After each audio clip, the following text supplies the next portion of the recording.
ગાંધીનગરમાં ભાજપ પાર્લામેન્ટરી બોર્ડની બેઠક મળશે। સ્થાનિક સ્વરાજની સંસ્થાઓના હોદ્દેદારોની નિયુક્તિને લઈને આ બેઠકનું આયોજન કરવામાં આવ્યું છે।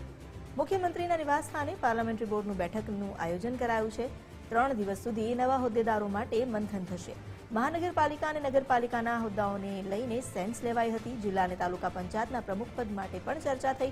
મેયર અને સ્ટેન્ડિંગ કમિટીના નામો પર હવે અંતિમ મહોર લાગશે। વધુ જાણકારી આપી રહ્યા છે સંવાદદાતા નિકુંજ જાની। નિકુંજ, હવે પાર્લામેન્ટરી બોર્ડની બેઠક મળશે, જેમાં જે પદાધિકારીઓ છે, હોદ્દેદારો છે, તેમના નામ પર અંતિમ મહોર લાગશે। શું અપડેટ?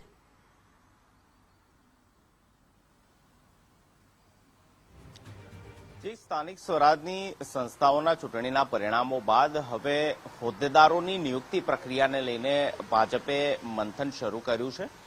મુખ્યમંત્રી નિવાસસ્થાન ખાતે આજથી 3 દિવસ પ્રદેશ ભાજપની પાર્લામેન્ટરી બોર્ડની બેઠક મળી રહી છે। જે બેઠકની અંદર મહાનગરપાલિકાના મેયર, ડેપ્યુટી મેયર, સ્ટેન્ડિંગ કમિટીના ચેરમેન અને નગરપાલિકા, તાલુકા પંચાયત, જિલ્લા પંચાયતના પ્રમુખ, ઉપપ્રમુખ, કારોબારી સમિતિના ચેરમેન સહિતના જે મહત્વના હોદ્દાઓ છે તે હોદ્દાઓ માટે જે ચૂંટાયેલા જે સભ્યો છે તે પૈકીના હોદ્દેદારોને આ મહત્વના હોદ્દાઓ આપવામાં આવશે।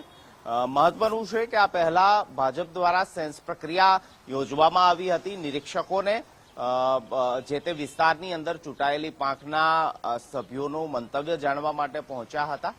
તેઓની સેન્સ પ્રક્રિયા યોજાઈ।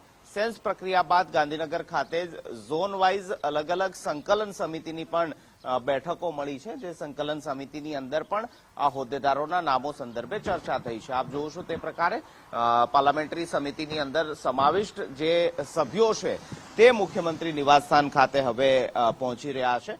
મુખ્યમંત્રી, નાયબ મુખ્યમંત્રી, પ્રદેશ પ્રમુખ સહિતના હોદ્દેદારો આ પાર્લામેન્ટરી બોર્ડની અંદર તેઓ સામેલ છે અને જાણકારી મળી રહી છે કે ઉત્તર ગુજરાતના જિલ્લાઓ મહેસાણા, બનાસકાંઠા સહિતના જિલ્લાઓની આજે પાર્લામેન્ટરી યોજાશે અને આ જિલ્લાઓની અંદર આવતી જે પણ સંસ્થાઓ છે, નગરપાલિકા, મહાનગરપાલિકા, તાલુકા પંચાયત, જિલ્લા પંચાયત, તેના હોદ્દેદારો સંદર્ભે મંથન થશે, ચર્ચા થશે।